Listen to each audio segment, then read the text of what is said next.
Welcome, everyone, to this episode of Manufacturing Talk Radio. We're doing the video version. We're doing our summary of 2018, and Lou and I are going to be talking about what we think is going to happen in 2019 as best as we can from our Manufacturing Talk Radio crystal ball.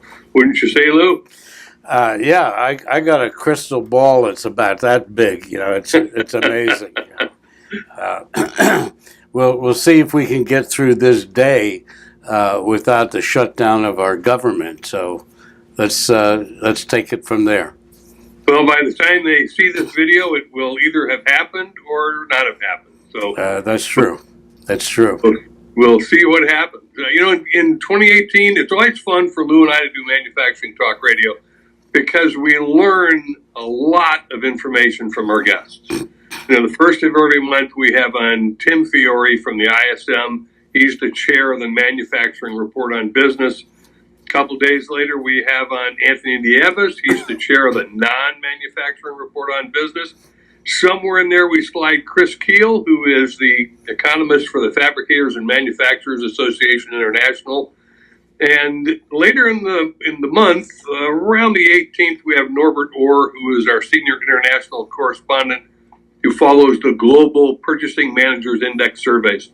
So between those four gentlemen, we get a pretty good feel of what has happened in the last month, what the trend has been over the last 12 or 24, and to some degree, maybe kind of what it looks like going forward, Lou, unless...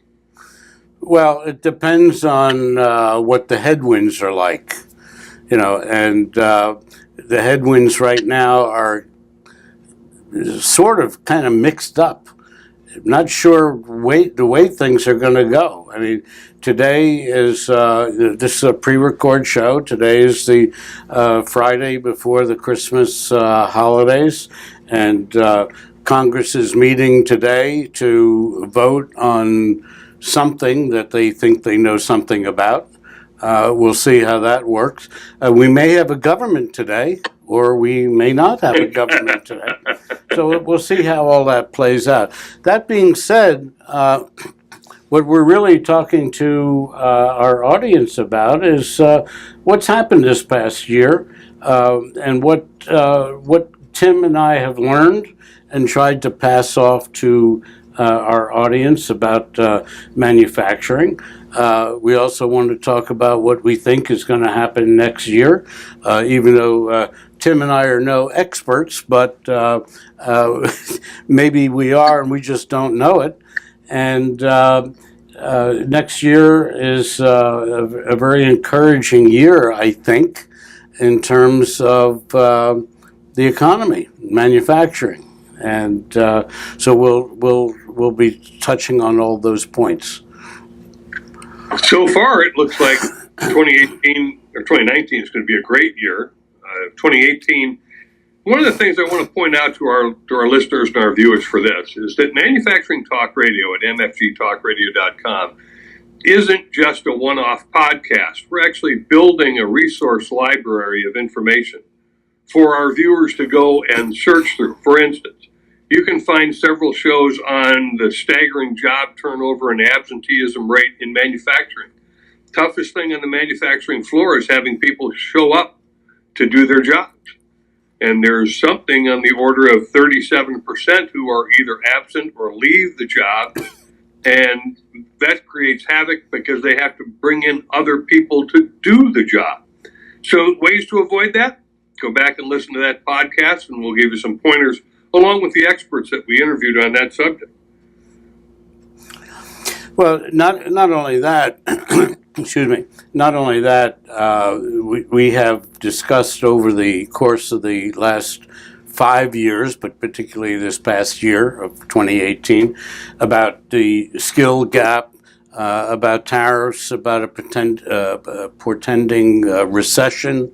And these are all the things that we have discussed. And you and I, Tim, have we're not the normal mainstream media. No, we talk truth, no forked tongue.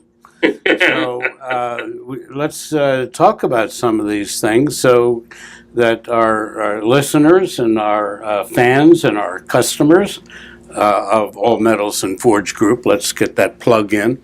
Yeah, right. Let's talk about that. Why don't we start off with the tariffs? That's one of my favorite topics. Well, I know that when those kicked in March of 2018, we were all kind of waiting to see, because they were just on steel and aluminum with a but. And the but was it was 25% on steel and 10% on aluminum on top of the 15% that people had gotten used to and forgot that now it's 25% tariff on incoming aluminum. And then there were all kinds of exceptions. Russia got excluded, Brazil got excluded, most of Southeast Asia got exclusions, but they accepted something that is sometimes a little more restrictive, and that is that they could only export so much before they hit a ceiling and would hit tariffs. So that kind of wandered through to about mid-year, Lou, when they kicked in more tariffs and the tariff war began to heat up in earnest with China.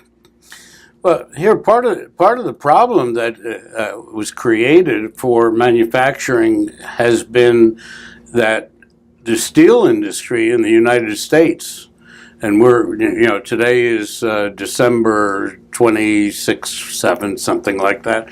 The steel industry raised their prices 40%. So they took advantage of the tariffs to come in a little bit below the pricing of the tariffs. So everyone's now getting hurt because either you're paying the tariffs or you're paying the steel industry. And this has not been a great resolution to the problem. We did have a company, Howard Steel, from, right? I'm not sure, I don't remember if it was North Carolina or South Carolina, as an example, where he was being persecuted by his clients that bought steel from him, that he's gouging them as a result of the fact that he had to raise his prices. Now, right. He did buy materials from overseas. He did buy material from domestic, but in either case, excuse me. By the way, everyone, I have a cold today, so I'm doing the best I can. So you'll have to put up with my wheezing and sneezing. So Howard Steel had a real problem with his customers because they accused him of gouging them, and that was totally not the case. And that's been going on now with many steel companies here within the United States. No doubt. We certainly did see steel prices increase. Right now, I just read that steel prices are at their all-time high for the moment. And in terms of metric tons coming out of the mill, we'll see how much that holds up.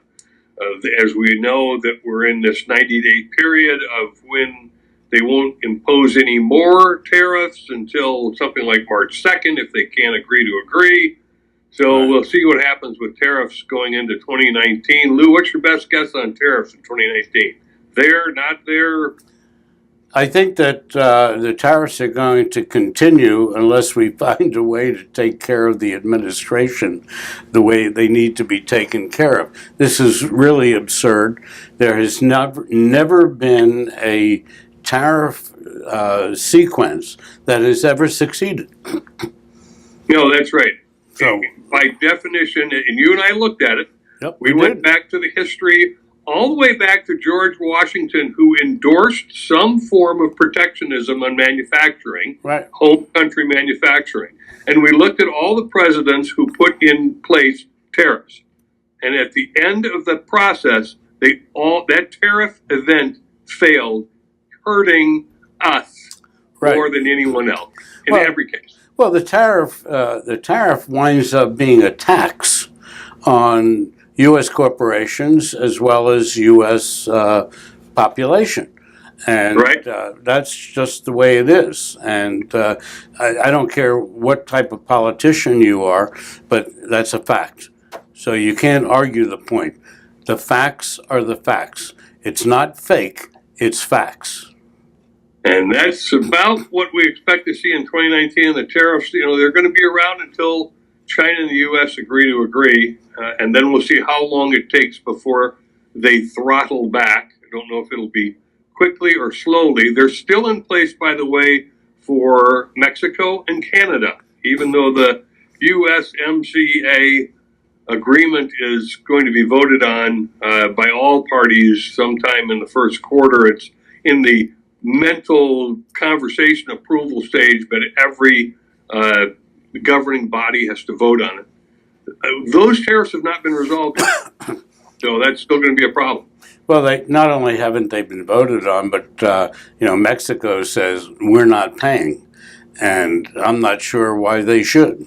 So, not that I'm in favor or disfavor, and I'm not stating my political feeling about Republicans or Democrats, but the point is that this is not a good methodology to solve the problem. And we do have a president who's very committed to do whatever it is that he wants to do. So we'll have to wait and see. Now, by the way, all of this has a very, very direct negative effect on manufacturing in this country. And manufacturing in this country represents 1/3 of our economy. And that's a 1/3 in combination with upstream and downstream, because everybody thinks it's 12%, 15%, 20%. It's not. It's 33% upstream and downstream. And most everybody gets that. That's a huge part of our economy. And we'll just have to wait and see how this plays out. Now, in some cases, what you're seeing manufacturers do, and if you're a manufacturer, you've been doing it, you're looking for other sources of supply. So you're looking outside of China. You may be looking into Indonesia, Vietnam, Thailand, Cambodia, India, anything in the Southeast Asia region. Right. You're probably looking more seriously at Mexico and Canada than you did before. Brazil's probably going to become more active as a supplier, as well as some of the other South American countries. And the challenge anytime you do something like this is once you establish a new supply line and then the tariffs go away, and then China says, hey, we're here, you're not inclined to now burn your new suppliers to jump back to old supplier. And it could take years for some of that to come back. Now, the flip side of that is we export pork and soybeans. And so we have lost our buyers in China. So we're looking for more buyers elsewhere. And who knows if China will buy from there, because China's looking for buyers elsewhere. They're going to buy soybeans from Brazil. We may not get that business back anytime soon. Well, that's an interesting point, because I did read a report within the last week or so. And yes, China is now buying soybeans from Brazil. But we're selling the soybeans to Brazil. So I don't know who's getting screwed on this deal, but the product itself just keeps moving around, and I guess we're gonna have to wait and see who wins at this game of musical chairs. I hope the soybeans are still fresh when they get them. Who knows? Who knows? Yeah, the other thing that is happening in manufacturing, and if you go to any of the conferences, if you've been to FabTech, if you've been to the ISM conference that was held back in May, if you look at the ones coming up in 2019, the ISM conference is in April in Houston, Texas. I think FabTech is moving back to Chicago in November, where it'll be nice and warm in November in Chicago. You're going to see a lot of artificial intelligence and augmented reality coming into manufacturing. So one of the things that Lou and I always watch when you're looking at that ISM report is the employment numbers. A lot of people think the employment number is a lagging indicator. It's not. It's a leading indicator. Manufacturers look at their order books, what is called new orders in the report, which looks out 6 to 9 months. And as that begins to tail off, they begin to reduce overhead, employees. So keep an eye on those two numbers, new orders and employment. As we move through the early months of 2019, you may see a trend that might not be real comfortable. That's going to prove to be interesting in that the manufacturing sector has right now 700 or 750,000 open jobs that they can't fill. So, maybe the new crime bill, which I think may have been signed yesterday or maybe today, may start to produce more available people for training for new jobs. Get those nonviolent people out of the prisons. It costs the government $50,000 to bed them a year. It would probably cost $25,000 to train them. Right. So, but the government, of course, made a deal with Unicor that whether you let them stay there or you don't stay there, you're paying for a bed, whether the bed is filled or not. So this has been an ongoing problem, and we're going to see what happens after this crime bill is passed as to whether or not nonviolent crime people are going to be released.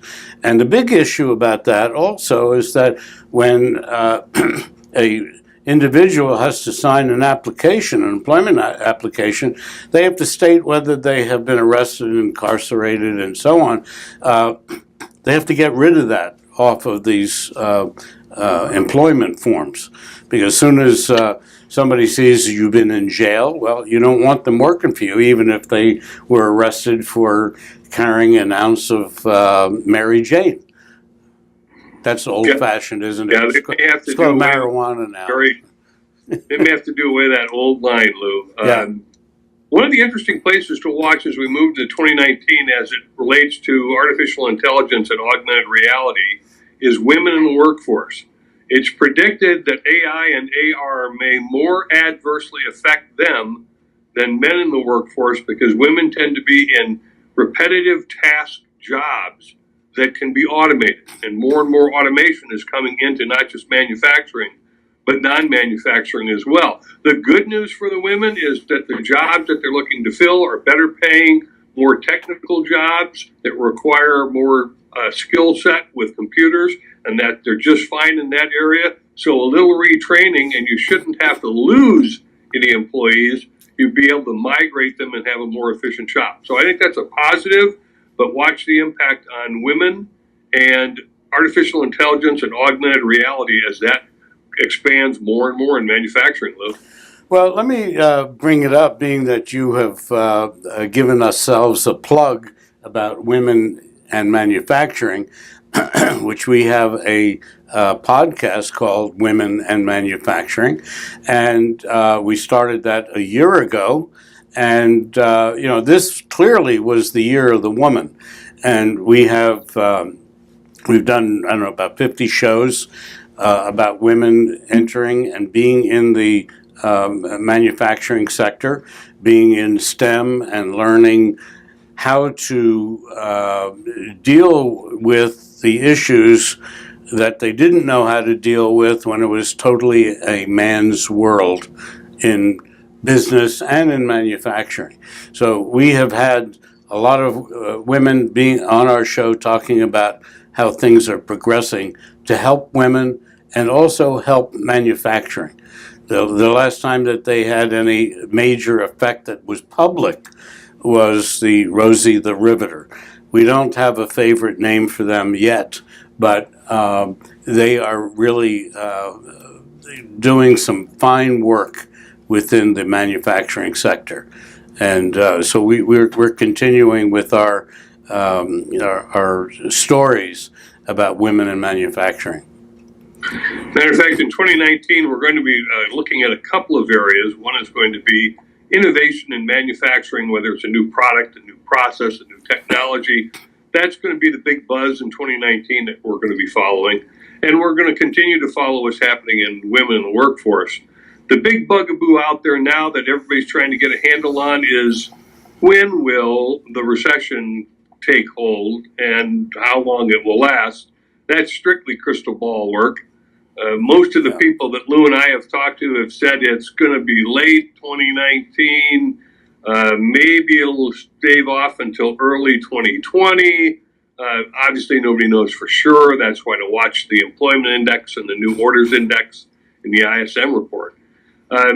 Obviously, we're in an expansionary cycle and have been for a very long time. This could end up, if we continue to expand beyond April, the longest economic expansion in U.S. history. Yeah. Well, at some point, Lou, those have to turn. Yeah, I mean, there's a fact of life, and the fact of life is that you have upturns and downturns, and there's always going to be recessions. Excuse me.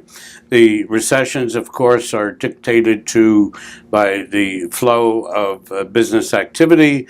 It's also affected by the Federal Reserve Board, who may have made a recent mistake in raising the interest rate just within the last week or two, 0.25%. Considering that the stock market within the last 2 weeks has dropped, I think the number is 1,700 points. So that's probably not a good thing to happen. No, I think that could have been an oops. The administration was concerned about the Fed bumping the rate again. The Fed is concerned that if a recession is coming, they don't want to do what Japan did for almost a decade, and that is have negative interest rates or interest rates of zero. So they're trying to, in a good economy, creep up the rate, and they've talked about 4 rate increases in 2019 of a 0.25 point each. Right. Now, typically they use that to clip off inflation. Right now, inflation is not significant, so they're clipping off growth instead. Yeah, that last 0.25 point bump was really unnecessary. But we'll see how that plays out in the first quarter. Typically, the first quarter of the year is generally a weak quarter. Taking a look at the backlog of All Metals and Forge Group, which is my main business, we have a rather large backlog right now, and it's directly affected by what's going on in the manufacturing sector. I did read the report from the Forging Industry Association that 2019 looks like it's going to be a very good year, but all of this is a great guess, and we'll see how it plays out. It's so true. The other subject, Lou, that we're going to hear a lot about in 2019 is debt. Investors are telling corporate America they're carrying too much debt. It's about $5.4 to $5.7 trillion in junk bond, or what they call high yield. And that's going to start coming due in 2019 and 20. Some of it came due in 2018. And as the Fed kicks up the interest rates, that refinancing cost may be insurmountable for companies that are in trouble. That's true. So manufacturers, you need to look at your suppliers to see their credit strength and see if they can manage the debt that they hold on their books. That's a real concern. Like the tariffs, if your supplier goes out, if they declare bankruptcy, you're scrambling for a new supplier. It could get messy. So keep an eye on your suppliers' creditworthiness. We talked to Jerry at Credit Risk Monitor, and he pointed out to us this kind of bubble of junk bond debt. To give somebody some perspective, the bubble of the credit default swap number was $60 trillion. So right. $6 trillion doesn't sound like as much, but it could hurt. It could upset the industry clearly. And Chris Keel, who is the economist for FabTech, the Forging Industry Association, the Credit Managers Association, or org. I'm not sure if I got all those names correct. And Chris is our humorist. I mean, you and I, we're not particularly funny, but Chris is a very funny guy, and he's on our show once a month on a regular basis, and I'm not sure that he knows what he's talking about. Sorry, Chris. It's just that there's a lot of things going on that, the being an economist is almost like being the weatherman. We'll see what happens. If the storm blows in, it blows out, whatever. So you got to listen to Chris on our show. He's a very funny man. He should have been a he's stand-up very comedian. bright. I'm not sure we've thrown a question at Chris yet that he can't answer. But, you know, he's an economist, and that's a tough role to be in. It is like the weatherman because, as Chris says, unless, and anything could pop up to throw it out of kilter. So, Right. you know, prognosticating is a messy business. Right. So I'd like to kind of switch topics there for a minute about the skill gaps. And, you know, we talked about the fact that there's 700,000 jobs available, and the skill gap, meaning that we don't have enough people entering the workforce. The workforce is diminishing. 10,000 people a day are retiring or dying, one of the two, depends on your luck. And the skill gap is a topic which really needs to be addressed, and that, for example, and we did talk about it a few moments ago about the prisons. Perhaps we should be training prisoners to be, or ex-convicts, to be trained to be able to do manufacturing. It's really a serious problem, and frankly, nothing's really happening with it. Nobody's doing much about it. No, it's moving pretty slow. Lou, you and I have talked to a lot of groups that could be trained. Certainly, people formerly incarcerated as a group, veterans coming back from war as a group, women as another group. There's no shortage of people to train. What there is a shortage of, and it's difficult to direct, are training programs that coach people up to be effective in manufacturing, right, as manufacturing becomes more high-tech. So right, they're playing a real catch-up game at the community colleges and at the universities and colleges around the country. The federal government can only throw seed money at them, but that cycle up time to get a program going is a year to 18 months. So the states can do about the same thing. The high schools are trying to become more STEM focused. And then the projections are that within the next 5 years, not a long time, the 700,000 could triple because of right, all of the baby boomers retiring out. Right. And the replacements not being there. So it could become messy. This is a risk for manufacturing, and it's not just in the United States. Japan has had this problem for over a decade. Europe is beginning to see it. The UK is seeing it. About the only countries that aren't are those that have a very young population. Interestingly enough, Brazil, half of their population is under 30, and China has a huge young population. So they may not experience it as much as the Western world. Actually, you brought up Japan, and Japan is the #1 leader in robotics, and the reason why they were or are #1 is because they lost a whole generation of males in the Second World War. So they needed men to be involved in manufacturing, didn't have them. You can't produce them, so you create robots, and they are the #1. We are #5 or 6 in robotics. And we're going to have to be in the same place because, again, 10,000 people a day are retiring or dying. And there's a lot of money to be made today in manufacturing. I was talking to people from NJIT that a welder, for example, after 2 years of training, is making $80,000 a year. And if he's doing underwater manufacturing, what's the number? Do you remember? I think it was 2.5. No, it was 150. You weren't listening. It's $150,000 a year as an underwater welder. And I've talked to young men about this, and they're all into it. And this is something that we can use to grow our economy in an appropriate way.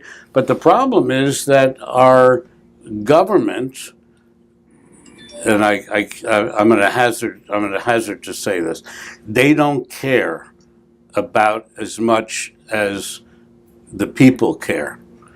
You care, I care. We have to fix these things. Being in the government and doing the things that they're doing or not doing is not working.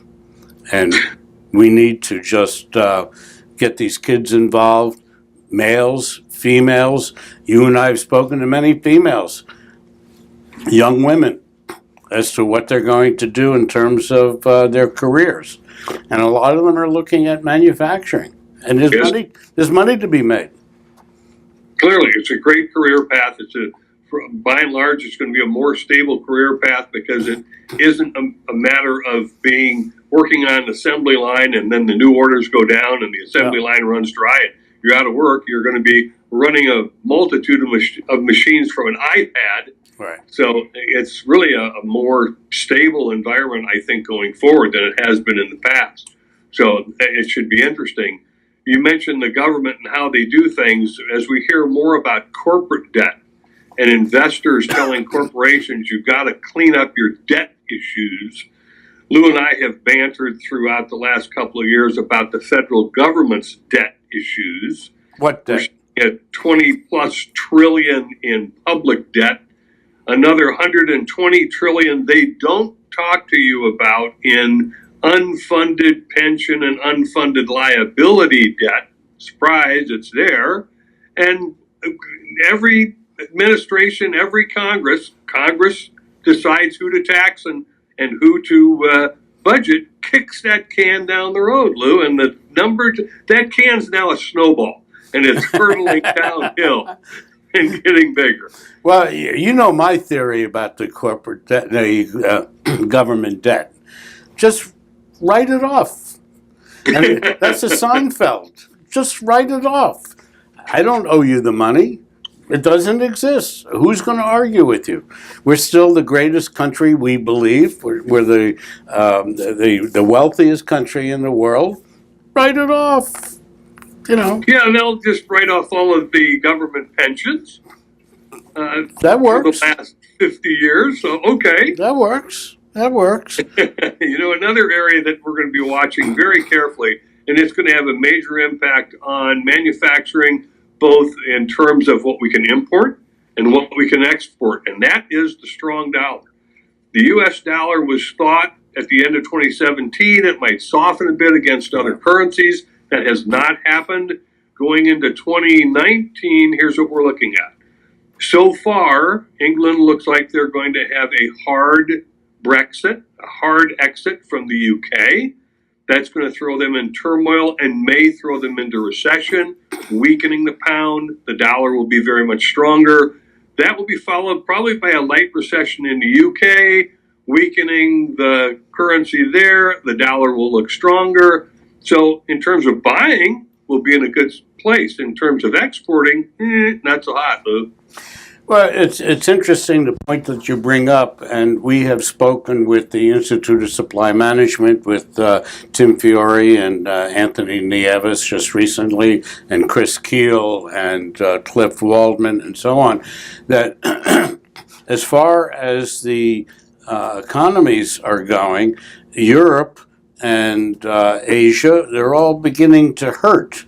And my question, if you remember, and I said it was a great question, was how long can the U.S. go the way we're going and growing and so on if all of the nations of the world who rely on us as a supplier of products and so on, how long can we go on growing and going if all of them are collapsing? Right. And so we're going to see some of those recession indicators early in 2019, I think, far earlier than people are predicting. Now, in terms of staying on top of all of those issues and more, Lou and I have some very exciting news. Not only are we continuing Manufacturing Talk Radio into 2019 and Women in Manufacturing in 2019, but we have a handful of new shows. Are you going to tell them? Sure. We're going to tell you guys. You ready for this?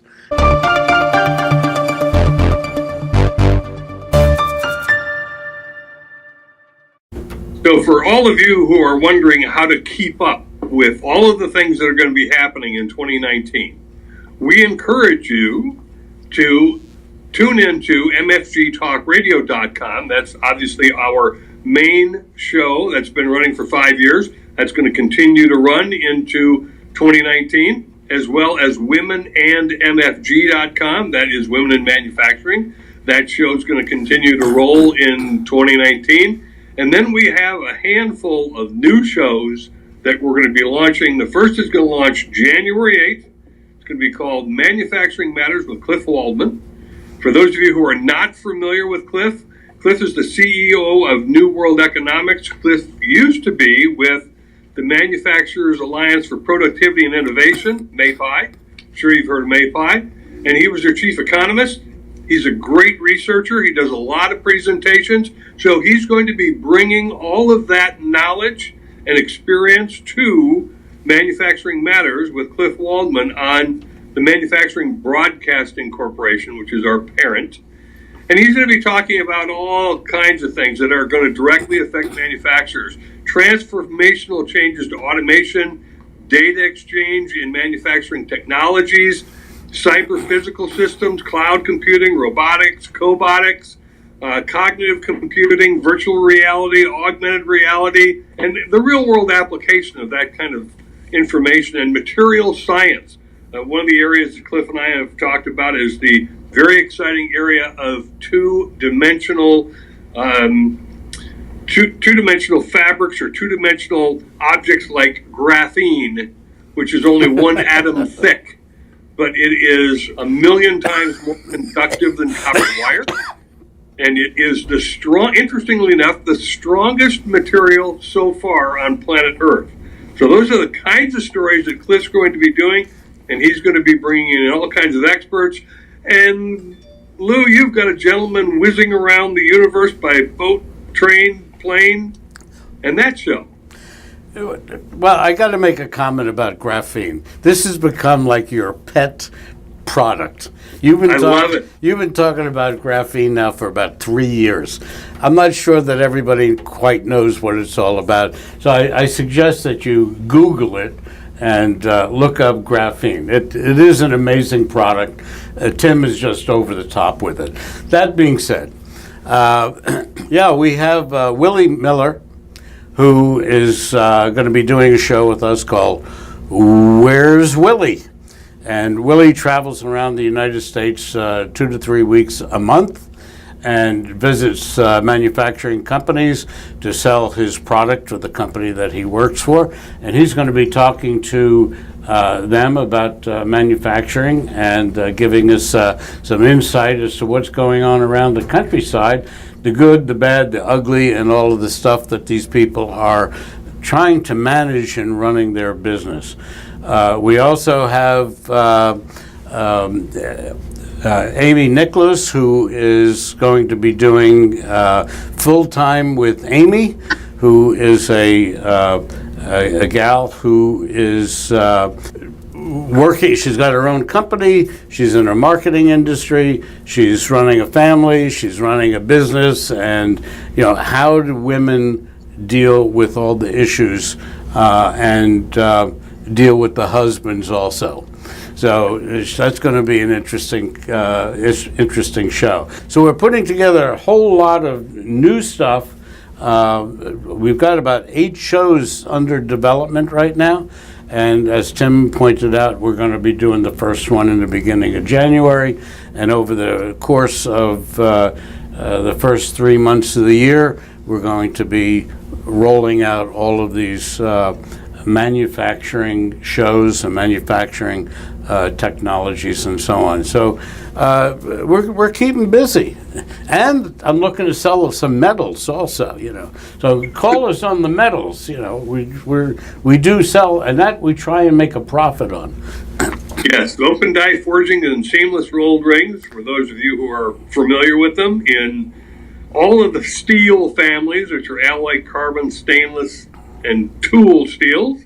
The interesting high alloys, I always get a kick out of where they're used. The nickel alloys, the exotics and titanium. There's some wild stuff going on in forging. So that's what Lou's main company does. Yeah, it sounds almost like you know what you're talking about. Gosh, I hope so. The script writers did a really good job for it. Tim, have a good New Year and a good holiday, and we will see you in the beginning of the year. Yeah, absolutely, Lou. It's been a pleasure to be with you. Thanks for having me, and Happy holidays to you. Thank you. Bye-bye.